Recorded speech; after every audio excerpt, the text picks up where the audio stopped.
Hello' everyone, কি খবৰ? সকলোৰে নিশ্চয় ভালে আছে। মোৰো ভাল, আপোনালোকৰ আশীৰ্বাদত। আপোনালোক সকলোকে মোৰ এনে এটা ভিডিঅ'লৈ স্বাগতম জনালোঁ। আৰু এয়া আমি গৈ আছোঁ এফালে ফুৰিবলৈ মানে মই এনেও অলপ বেছিকৈ মানে এনেকৈ ক'ৰবাত যোৱা ভিডিঅ' দি থাকোঁ নহয়নে, আৰু এনেকৈ গৈ থকা হয় যিহেতু ইফালে সিফালে, সেইকাৰণে এনেকুৱা ভিডিঅ' বেছিকৈ পাব আপোনালোকে।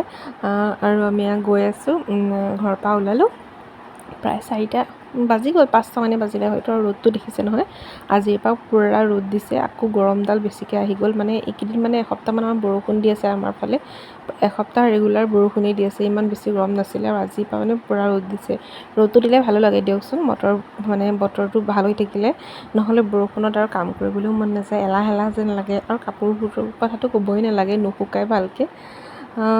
তাৰপিছত আমি সেয়া গ'লোঁ, যিহেতু আমি গৈ আছোঁ ক্ষেত্ৰী, আমাৰ ঘৰ নগাঁও, আৰু ক্ষেত্ৰীলৈ কিমান ডিষ্টেঞ্চ জানেই সকলোৱে, প্ৰায় এঘণ্টাকৈ বেছি লাগে বাৰু, 1.5 ঘণ্টামান লাগে, 1 ঘণ্টা 20 মিনিট এনেকৈ লাগে। আৰু আমি ক্ষেত্ৰী পাওঁ মানে আন্ধাৰে হ'ল, আৰু এয়া জাগিৰোড পাৰ হৈছোঁহে, আন্ধাৰ হৈ আহিলে।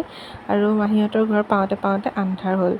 আচলতে আমাৰ শাহুমা যোৱাকালি 2 দিন হ'ল আৰু মুঠতে তাত মানে ভনীয়েকৰ ঘৰলৈ গৈছিলে। আৰু আমি ফোন কৰোঁতে মানে আজি দুপৰীয়া ক'লে যে তোমালোকো আহা আৰু একেলগে আমাৰ লগতে গুচি যাব মা ঘৰলৈ। সেইকাৰণে আমিও ভাবিলোঁ বহুত দিন হ'ল যোৱাও নাই, আমি হয়তো ফেব্ৰুৱাৰী মানতে গৈছিলোঁ, তাকো অকণমান সময়ৰ কাৰণে। আৰু এতিয়া আকৌ গ'লোঁ বহুত দিনৰ মূৰত, ভাল লাগিলেগৈ। আৰু এয়া কিন্তু নেক্সট দিনাৰহে ফুটেজ, মানে যিহেতু আগদিনা আৰু গৈ পালে দেৰি হ'ল, আৰু এই কথা বতৰা পাতি এইবিলাক পাহৰি যোৱা হ'ল ভিডিঅ'লৈ। আৰু আচলতে সেই যোৱাকালি শোৱাও দেৰি হ'ল, সেইকাৰণে এতিয়া সিদ্ধি আছে চোফাতে বহি শুই আছে। এয়া আকৌ মই মাহীহঁতৰ চাৰিওফালটো দেখুৱাই দিওঁ বুলি ভাবিলোঁ। একদম খুব ধুনীয়া হৈ গ্ৰীণ হৈ আছে, খুব ভাল লাগে এনেকৈ। আচলতে ফুলবোৰ লাগি ধুনীয়াকৈ ফুলি থাকিলে, আচলতে ফুল ইমান নাই, মানে পাত ফুলটো বেছি আছে, ফুলি থকা ফুলটো ইমান নাই, তথাপি বেয়া লগা নাই, কিন্তু বৰ ধুনীয়া লাগিছে। গ্ৰীণ যিহেতু হৈ আছে চাৰিওফালটো, খুব ভাল লাগে এনেকুৱা। আৰু ফুলটো সকলোৱে ভাল পায়, আৰু কিন্তু মেইনটেইন কৰিব পাৰিব লাগিব। আমি আচলতে ইমান হয়তো মেইনটেইন কৰিব নোৱাৰোঁ চাগে, সেইকাৰণে আমাৰ কিছুমান ফুল আমাৰ ঘৰত বিশেষকৈ মানে বেয়া হৈ যায়। মাটিতোৰাবোৰ ধুনীয়া হৈ থাকে, কিন্তু যিবোৰ টাবত দিওঁ সেইবোৰ অকণমান কিছুমান বেয়া হৈ যায়, তলত ফালে গেলি যায়, এনেকুৱা হয়।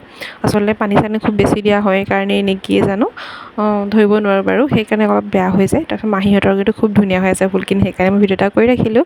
আৰু দেখিছে নহয় এয়া ৰ'দটো, কেনেকুৱা ৰ'দ দিছে, আৰু মানে দুপৰীয়াৰ নিচিনা হৈ আছে পৰিৱেশটো, কিন্তু ৰাতিপুৱা 8মান বজাৰ পৰিৱেশ সেয়া। আৰু আমি সোনকালে ঘৰলৈ ওলাই আহিলোঁ, যিহেতু মানুহজনৰ কামো আছে, আৰু ৰ'দ খুব বেছি, সোনকালে যোৱাটোৱে ভাল হ'ব বুলি ভাবিলোঁ। আৰু এয়া হিডেঞ্চি আকৌ আইতাকৰ বেগ টানি ফুৰিছে, আৰু যিহেতু এতিয়া আইতাকক পালে মোকতো নালাগে, আৰু সেইকাৰণে সি আইতাকৰ লগতে পিছতে বহি লৈছে। এনেই কিন্তু সি আমাৰ আকৌ গাড়ীত উঠিলেই টোপনি যায়। কালি আহোঁতে অৱশ্যে ইমান টোপনি নগ'ল মোৰ লগত আহোঁতে, এতিয়া কিন্তু আকৌ সি আইতাকৰ লগতে শুই যাব। এনেও মানে সি অকণমান সৰুতেও মানে আমাৰ ঘৰৰ পৰা পৰিগুদামৰ পৰা নগাঁৱলৈ 7 কিলোমিটাৰ, আৰু সেইকণ সময়তে মানে তাৰ টোপনি আহি যায়।